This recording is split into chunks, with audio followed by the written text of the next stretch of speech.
संध्याकाळचे 7:30 होत आहेत. ऐकूया शेतकरी बंधूंसाठी कार्यक्रम किसान वाणी.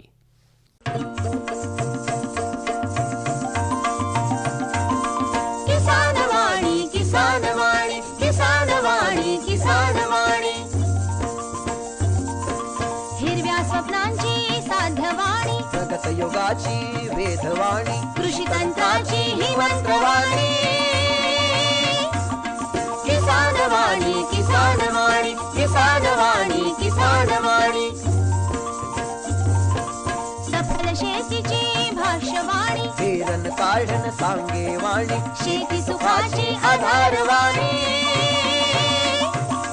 किसान वाणी, किसान वाणी, किसान वाणी, किसान वाणी, किसान वाणी, किसान वाणी, किसान वाणी, किसान वाणी, किसान वाणी, किसान वाणी, किसान वाणी, किसान वाणी, किसान वाणी, किसान वाणी, किसान वाणी, किसान वाणी, किसान वाणी, किसान वाणी.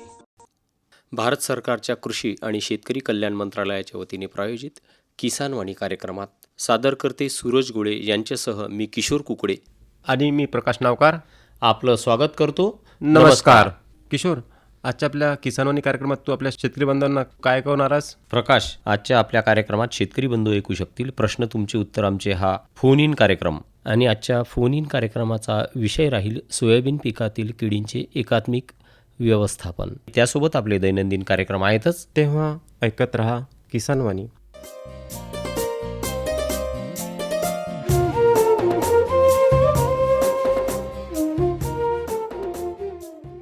किशोर, कार्यक्रमाच्या सुरुवातीला आपल्या शेतकरी बांधवांना हवामानाचा अंदाज ऐकायला आवडेल. नक्कीच. तर शेतकरी बंधूंनो, जाणून घेऊया उद्याचा हवामानाचा अंदाज.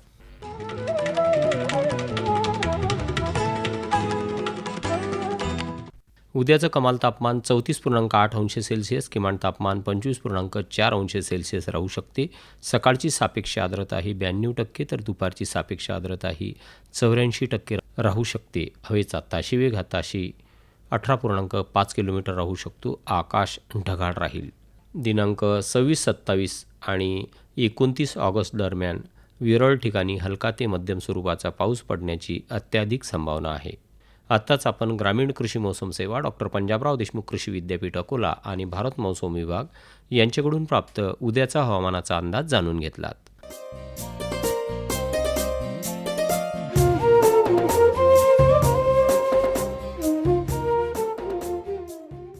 शेतकरी बंधूंनो, कार्यक्रमात यानंतर ऐकूया कृषीवाणी.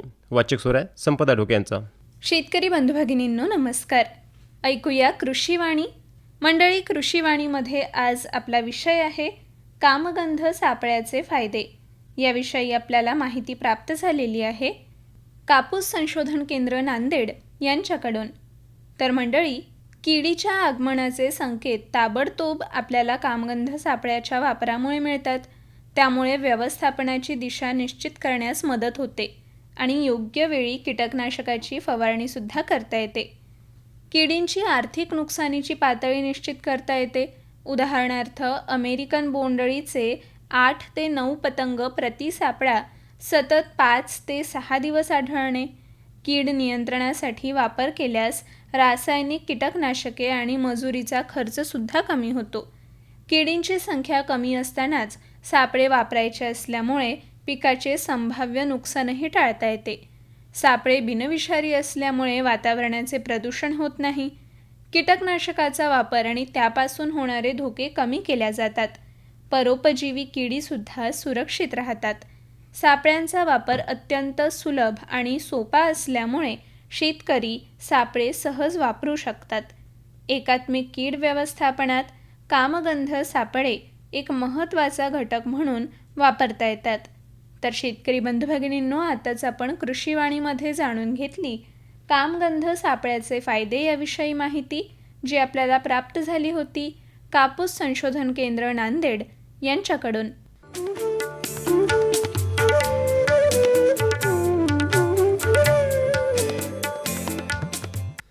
प्रकाश, आता आपण आपल्या मुख्य कार्यक्रमाकडे वळूयात. नक्कीच किशोर. शेतकरी बंधूंनो, कार्यक्रमात आता ऐकूया फोन इन कार्यक्रम आणि विषय आहे सोयाबीन पिकातील किडींचे एकात्मिक व्यवस्थापन. यामध्ये सहभागी तज्ज्ञ आहेत डॉक्टर प्रेरणा चिकटे, सहाय्यक प्राध्यापिका कीटकशास्त्र विभाग कृषी महाविद्यालय अकोला. निवेदन आहे किशोर कुकळे यांचं. शेतकरी बंधूंनो, आपल्या परिसरामध्ये खूप मोठ्या प्रमाणात यावर्षी सोयाबीन या पिकाची लागवड झालेली आहे, जे की दरवर्षी खूप मोठ्या प्रमाणात सोयाबीनची लागवड असते आणि यावर्षीसुद्धा सोयाबीनची पेरणी खूप मोठ्या प्रमाणात झाली. परंतु सोयाबीनची पेरणी हे 2 टप्प्यात झाली. बऱ्याच शेतकऱ्यांनी दुबार पेरणीसुद्धा केली. तर अशा परिस्थितीमध्ये जो किडींचा प्रादुर्भाव आहे तो लक्षात घेऊन आपण आपल्या आजच्या कार्यक्रमाचं आयोजन केलेलं आहे आणि आपल्या आजच्या या फोन इन कार्यक्रमाचा विषय आहे सोयाबीन पिकावरील किडींचे एकात्मिक व्यवस्थापन. आणि आपल्या या फोन इन कार्यक्रमात आपल्या प्रश्नांची उत्तरं देण्यासाठी आमंत्रित तज्ज्ञ आहेत डॉक्टर प्रेरणा चिकटे, कीटकशास्त्र कृषी महाविद्यालय अकोला. मॅडम आपल्या स्टुडिओमध्ये उपस्थित झालेल्या आहेत. मी मॅडमचं स्वागत करतो. मॅडम नमस्कार. नमस्कार. सुरुवातीलाच मला मॅडम असं सांगा की ही जी परिस्थिती आहे, म्हणजे आता सध्या असं परिस्थिती आहे की खूप पावसाची गरज आहे आणि खूप दिवस झाले पाऊसच नाही. आणि अशा परिस्थितीमध्ये काय होते की शेतकऱ्याची तर मानसिकता नसते की काही फवारणी करून खर्च करायची, परंतु हे पण लक्षात ठेवलं पाहिजे की कोणकोणत्या किडी अशा परिस्थितीत जोर काढू शकतात. या परिस्थितीनुसार आता सध्या सोयाबीनमध्ये कोणत्या किडीचा फार जास्त प्रादुर्भाव होण्याची भीती आहे का? सध्याचं जे वातावरण आहे ना, याच्यामध्ये साधारण पानं खाणाऱ्या अळ्यांचा प्रादुर्भाव तर आहेच. म्हणजे वातावरण कमी जास्त जरी असेल तरी त्या असतात, परंतु जितक्या प्रमाणात म्हणजे शेतकरी इतकं घाबरून जाण्यासारखं नाही. मला असं म्हणायचं की आर्थिक नुकसान पातळी फार काळजी करण्यासारखं नाही. हां, म्हणजे आर्थिक नुकसान पातळी लक्षात घ्यावी आणि मगच आपण फवारणी करावी. कारण कसं आहे की पाने खाणाऱ्या अळ्या ज्या आहेत त्यांचा प्रादुर्भाव हा साधारण ऑगस्टच्या पहिल्या किंवा दुसऱ्या पंधरवड्यापासनं पीक परिपक्व होईस्तोवर असतोच.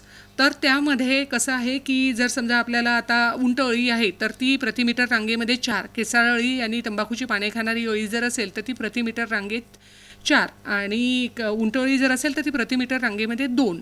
याप्रमाणे जर तुमच्या शेतामध्ये अळ्या असतील तर तुम्ही फवारणी घेतली तर ठीक आहे. परंतु जर यापेक्षा फार कमी अळ्या जर असतील तर फवारणी पुढे ढकललेली जास्त बरी राहील. आता दुसरी गोष्ट अशी आहे की यावर्षी जसं वातावरण आहे, दमट आहे, थोडं आर्द्र आहे आणि पावसाने दडी मारलेली आहे, तर हे वातावरण खोडमाशीकरता पोषक आहे. कारण खोडमाशीचा प्रादुर्भाव तसा विशेषतः पेरणीनंतर पहिल्या 15 दिवसांमध्ये विशेषत्वाने आपल्याला बघायला मिळतो. परंतु ह्या वातावरणामध्ये जर कुठल्या किडीचा प्रादुर्भाव वाढू शकतो तर ती शक्यता थोडंसं खोडमाशीच्या बाबतीत आपण लक्ष ठेवून असायला पाहिजे. कारण खोडमाशीच्या आपल्या इथल्या वातावरणामध्ये साधारण 5 ते 6 पिढ्या होतात आणि वरवरून झाडाला बघितलं तर खोडमाशीचा प्रादुर्भाव हा लक्षात येत नाही, परंतु खोडाच्या आतमध्ये ती पोखरत असते. खोडमाशीची जी अपाद अळी असते ती फार छोटी असते आणि ती अळी खोडांना आतल्या आत पोखरत असते आणि त्या पोखरल्यामुळे काय होतं, आत्ता तर आपल्याला काही लक्षात येत नाही, झाडं सामान्यच दिसतात, परंतु जेव्हा शेंगा भरतात तेव्हा त्यांचा दाना जितका ठसठशीत असायला पाहिजे तसा नसतो, साधारणपणे बारीक असतो आणि उत्पन्नामध्ये त्यामुळे घट येऊ शकते. आणि हे वातावरण त्यांना यावर्षीचं साधारण पोषक आहे. मॅडम आपल्याला एक कॉल येतोय, आपण कॉल घेऊया. ठीक आहे, चालेल. हॅलो, आकाशवाणीचं अकोला केंद्र आहे आणि कार्यक्रम आहे प्रश्न तुमचे उत्तर आमचे. आपलं नाव काय? रवी नीलखंड. कुठून बोलता रवी भाऊ तुम्ही? मी चांदूरवरून बोलतो. चांदूर तालुका अकोला? तालुका जिल्हा अकोला. बरं. रवी भाऊ, आपला आजचा फोन इन कार्यक्रम आहे. आपला काही प्रश्न आहे का? प्रश्न होता, आता उशिरा पेरणी झाली सोयाबीनची, तर चक्री भोंग्याची आपल्याला नियंत्रण कसं ठेवायचं, कसं करायचं चक्री भोंग्याचं ते? बरं. आपल्यासोबत डॉक्टर प्रेरणा चिकटे आहेत, ते आपल्या प्रश्नाचं उत्तर देत आहेत. चक्रभुंगाचा जो प्रादुर्भाव आहे तो साधारणपणे आता या ऑगस्ट महिन्यामध्येच आपल्याला पहिल्या पंधरवड्याच्या अखेरीपासून दिसायला सुरू होतो. तर चक्रभुंगा जो असतो तो खोडावरती 2 काप तयार करतो, चक्रकाप असं म्हणतात त्याला, आणि त्या 2 चक्रकापाच्या मध्ये तो 3 छिद्र पाडतो आणि मधल्या छिद्रामध्ये साधारणपणे चक्रभुंग्याची अळी जी आहे ती तुम्हाला दिसून पडते.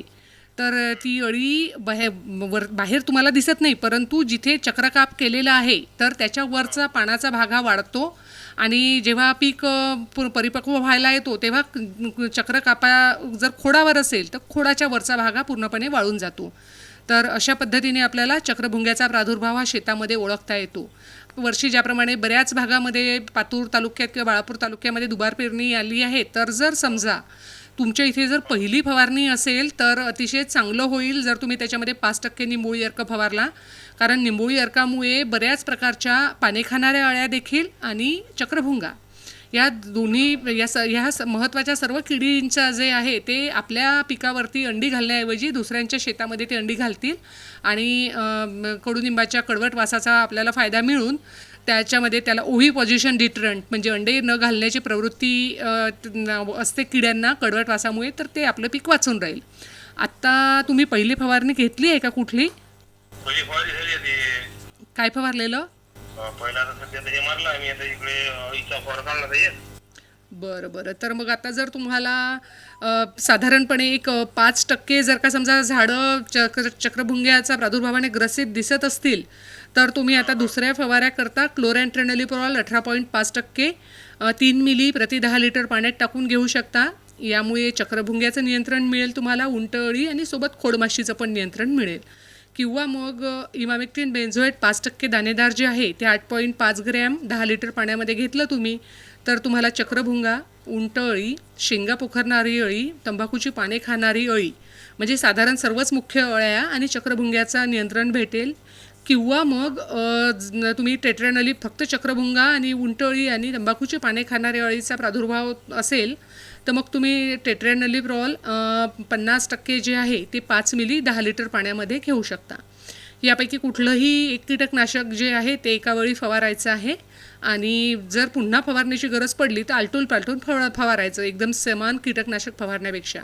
परंतु साधारण 5% झाडांना प्रादुर्भाव असेल तर दुसरी फवारणी करा, नाहीतर मग जेव्हा प्रादुर्भाव जाणवेल तेव्हा करा. ठीक आहे? हां, ठीक आहे. धन्यवाद रवी भाऊ.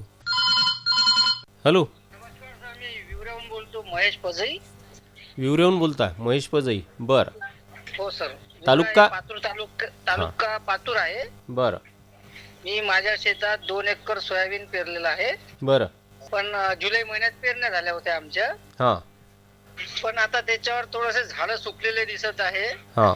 तर असं कोणी मला म्हटलं की बा याच्यावर खोडमाशीचा प्रादुर्भाव झालेला आहे. बरं. तर ते आपण ओळखायचं कसं, ते त्यावर उपाय काय करावा लागेल त्याची माहिती पाहिजे होती मला. बरं. आपल्यासोबत डॉक्टर प्रेरणा चिकटे आहेत, ते आपल्या प्रश्नाचं उत्तर देत आहेत. खोडमाशीचा जो प्रादुर्भाव आहे तो साधारणपणे आपल्याला पानाच्या देठामधनं खोडमाशी ही सोयाबीनच्या झाडात प्रवेश करते. पानाच्या देठांमधून प्रवेश करून ती मुख्य देठात शिरते आणि खोडाच्या आतमध्येच ती खात जाते.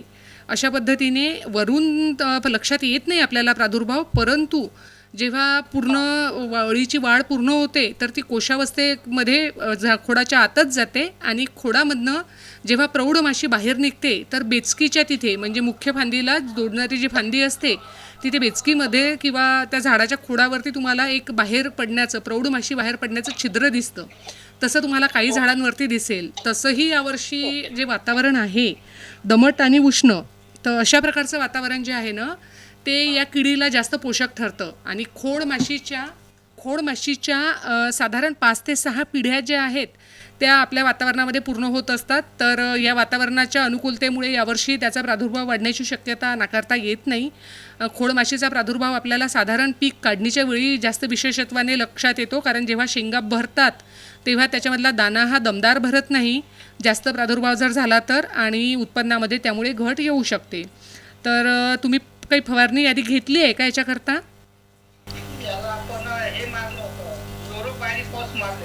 अच्छा, मग आता तुम्हाला जर दुसऱ्यांदा फवारणी घ्यायची असेल तर तुम्ही इंडोक्झाकार्ब 15.8% प्रवाही 6.7 मिली घेऊ शकता. किंवा मग तुम्ही आपलं हे पण घेऊ शकता, याच्यापेक्षा तुम्ही इमामेक्टिन बेन्झोएट घेऊ शकता. किंवा मग आणखी खोडमाशीच्या करता तुम्हाला काही कॉम्बिनेशन प्रोडक्ट घ्यायचं असेल तर क्लोरॅन्ट्रेनलिप्रॉल 9.4% प्रवाही अधिक लॅम्बडा सायहॅलोथ्रिन 4.6%, झेडसी जे आहे तर ते 4 मिली. यापैकी एखादं कीटकनाशक जर तुम्ही घेतलं तर तुम्हाला खोडमाशीचं नियंत्रण भेटेल. जे पण कीटकनाशक तुम्हाला वापरायचं आहे ते आलटून पालटून वापरावं. ठीक आहे. धन्यवाद. हो, धन्यवाद. हॅलो, तुमचा फोन लागलेला आहे आकाशवाणी अकोला आणि कार्यक्रम आहे प्रश्न तुमचे उत्तर आमचं. आपलं नाव काय?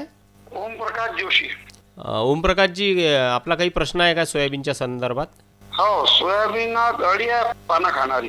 पानं खाणारी. हो, लय प्रमाणात आहे. आणि कसं दिसते सोयाबीन, जाळी केलं का पानाची काही? हो हो, कुठे कुठे झाली, लय झाली, साऱ्या वावरात आहे. सर्व वावरात आहे. बरं.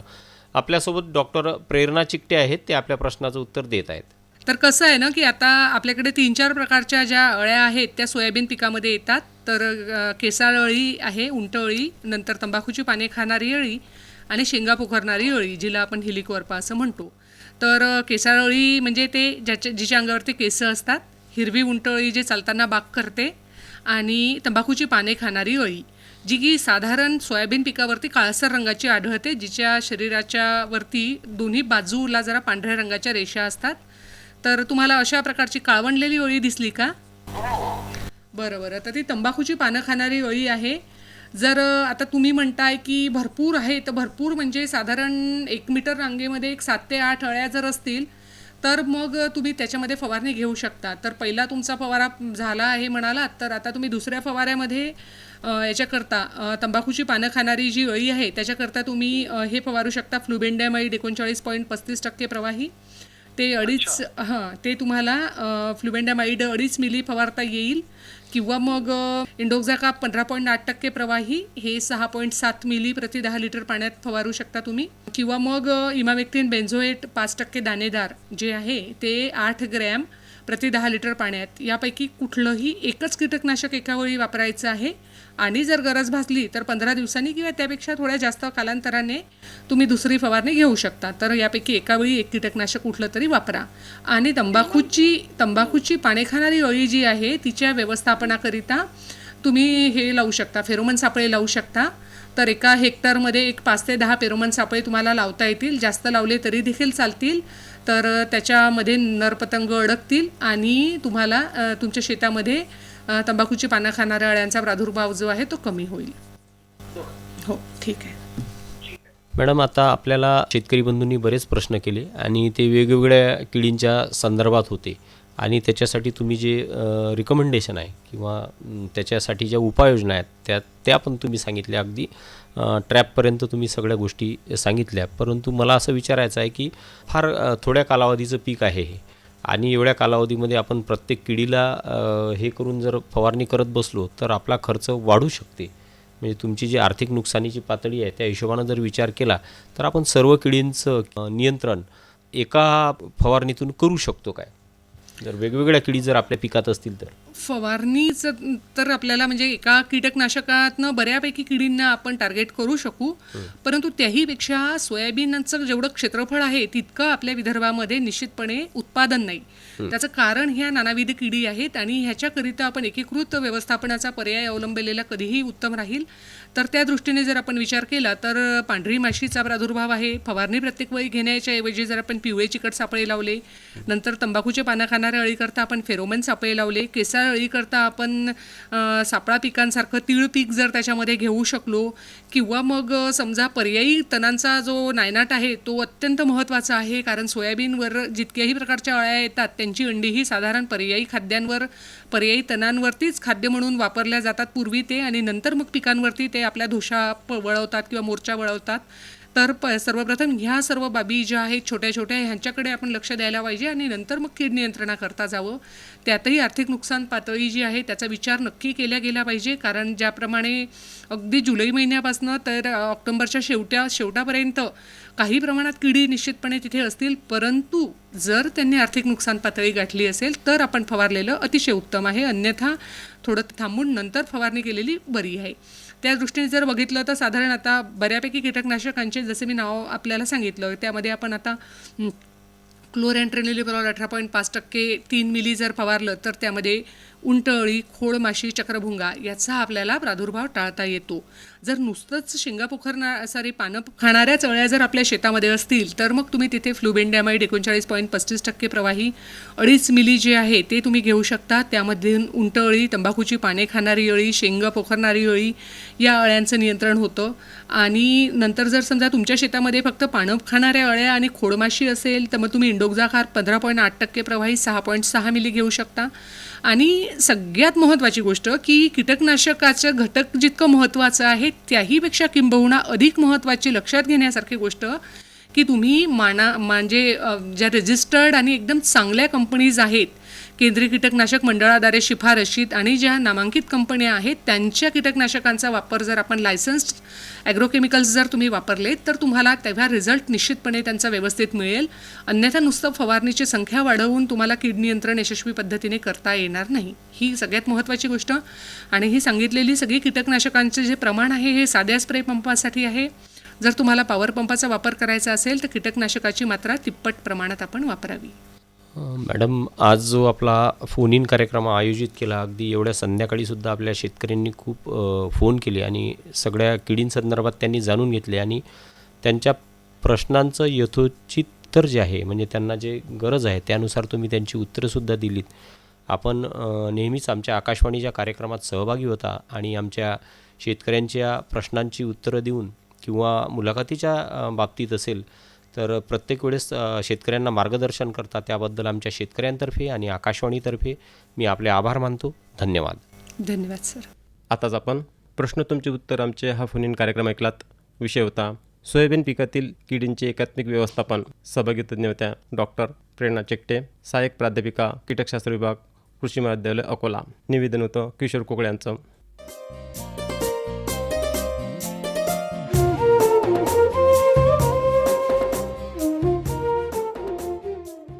शेतकरी बंधूंनो, कार्यक्रमात यानंतर ऐकूया संवाद. संवादाचा विषय आहे गाजर गवत निर्मूलन. सहभागी आहेत प्रकाश नावकार आणि किशोर कुकडे.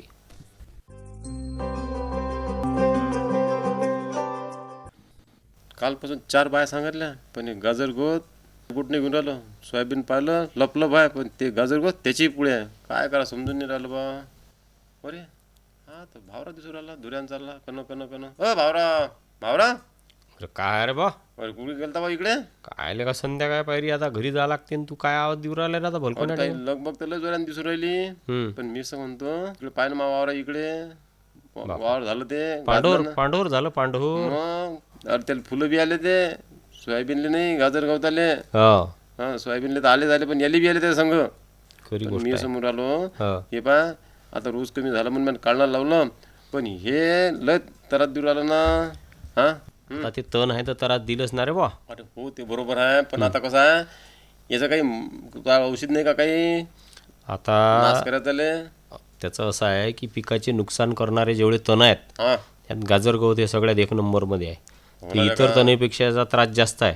आणि त्याचं कारण काय आहे का या तणाची वाढ हे पिकात, शेताच्या बांधावर, पडीक जमीन, शाळा, कॉलेज, संस्था, आवारे, म्हणजे जती पडीक जागा आहे तर ती सगळी याचं माजून आहे. हो ना. हा, गवताच्या तुलनेत बाकीचे तण तग धरत नाही. बरोबर आहे. त्याच्यामुळे याचं बजेट एवढं वाढलेलं आहे.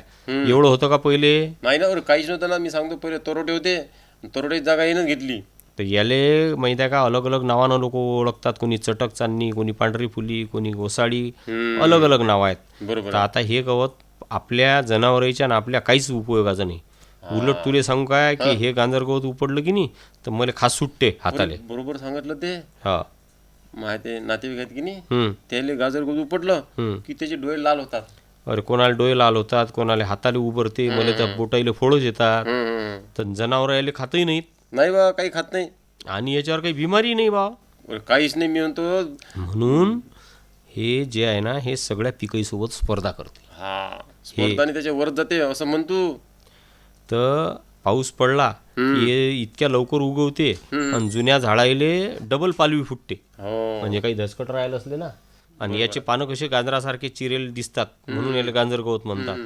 आणि याले शास्त्रीय नाव जे आहे ते पार्थोनियम हिस्टोरोफेरस या नावानं हे ओळखलं जाते. बरोबर आहे. पण हे नियंत्रण कसं करायला लागते त्याबद्दल सांग ना तू. अरे बा, आता याचं कसं आहे माहिती आहे काय, जती कोणतंच पीक नाही समजा पडीक जागा आहे तर ती सर्वनाशी तणनाशक जे आहे जसं ग्लायफोसेट 41% आहे तर त्याचा तुम्ही वापर करू शकता. पिकामध्ये जर असतील काही पिकं जे आहेत ज्याच्यात 2,4-D चालते तर हे तणनाशक तुम्ही याच्यात नियंत्रणासाठी वापरू शकता. जसं गहू या पिकात याच्यावर काय माहिती आहे काय, हे जे सर्वनाशी मारू शकत नाही. तर याच्यात सगळ्यात महत्त्वाचं असं आहे की याच्या नियंत्रणासाठी तुम्हाला मेक्सिकन भुंगेचा वापर करता येतो. तर ते मेक्सिकन भुंगे जर तुम्ही त्याच्यात सोडले तर ते आपोआप त्याची संख्या पुढच्या काळात वाढते आणि त्याचं नियंत्रण होते. दुसरी गोष्ट म्हणजे की याचं नियंत्रण करण्यासाठी तुम्हाला सुरुवातीलाच म्हणजे आता एवढालं मोठालं झाल्यावर काढलं म्हणजे याला बी आलं, फार लवकर त्याला बी येते. तर त्याच्यामुळे ते त्याच्या वेळेतच ते काढणं म्हणजे लहानपणीच काढा लागेल तुम्हाला. म्हणजे त्याला डवरण करून घ्यायचं आणि सुरुवातीलाच काढून घ्यायचं बियाणं याच्या अगोदर. हा सगळ्यात चांगला उपाय. आणि ज्या पडीक जमिनी आहेत या पद्धतीनं जर आपण गाजर गवत काढलं तर आपल्याला या नियंत्रणासाठी फार जास्त पुढे खर्च येत नाही.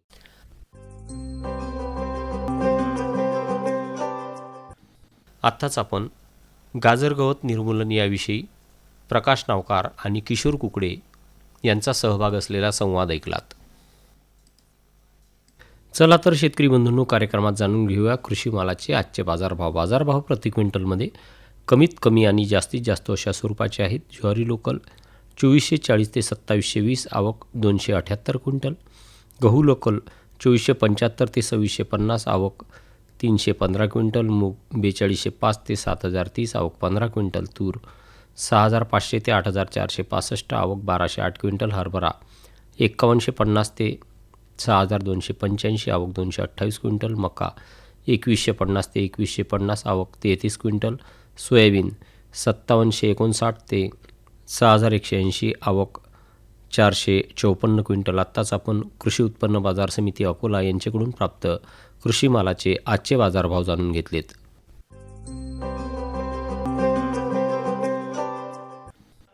प्रकाश कार्यक्रमाच्या सरतेशेवटी शेतकरी बंधूंना हवामान वृत्त सांग. शेतकरी बंधूंनो, कार्यक्रमाच्या सरतेशेवटी ऐकूया आजचं हवामान वृत्त. कमाल तापमान 28.6 अंश सेल्सिअस तर किमान तापमान 23.9 अंश सेल्सिअस एवढं नोंदवण्यात आलं. प्रखर सूर्यप्रकाश 6.1 तास. हवेचा तासवेग 6.6 किलोमीटर प्रति तास.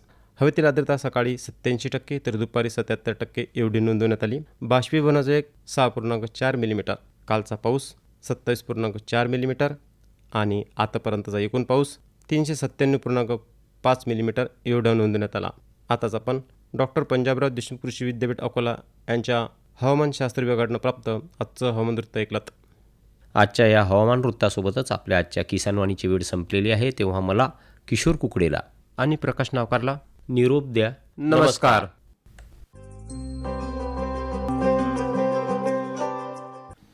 आजच्या किसानवाणी कार्यक्रमाचे सादरकर्ते होते सूरज गोळे.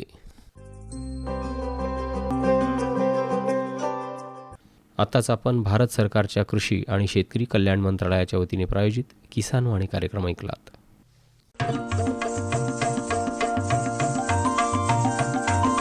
किसानवाणी किसानवाणी किसानवाणी किसानवाणी,